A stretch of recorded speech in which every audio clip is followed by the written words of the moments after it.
Welcome to Car Testing Stories. I think there's a very big misunderstanding out there about plug-in hybrid electric vehicles, PHEVs. What exactly is a PHEV?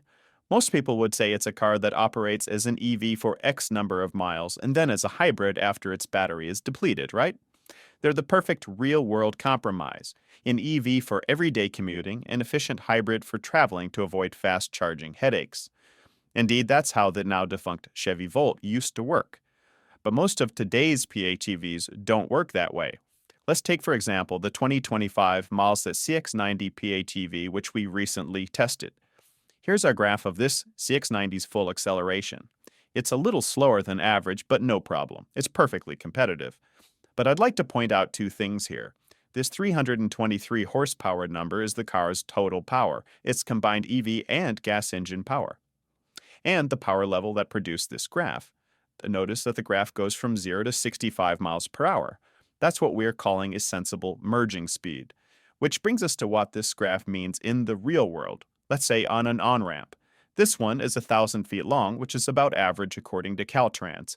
If you were to superimpose that full acceleration onto this, it'll get to our merging speed, 65, at a little over 40% of the on-ramp's length, leaving this much left to adjust your speed and position to synchronize with the traffic flow and merge. Of course, this isn't how we actually on-ramp, but it dramatizes what the CX-90 PHEV is capable of. Now here's that same acceleration graph, plus how it accelerates when in pure EV mode. When you depress the accelerator pedal in EV mode, your foot's movement eventually encounters a detent, which signals that's all the EV power there is. Depress it further, and the engine starts. This graph has a slower slope because its EV power, 173, is way less than its total system power. Here's what that means on our on-ramp. It can't get to 65 miles per hour and our standard on-ramp length. You need 71 more feet. In reality, the driver would have pushed through that detent and started the engine long before this. This isn't the plug-in electric vehicle you were expecting, right?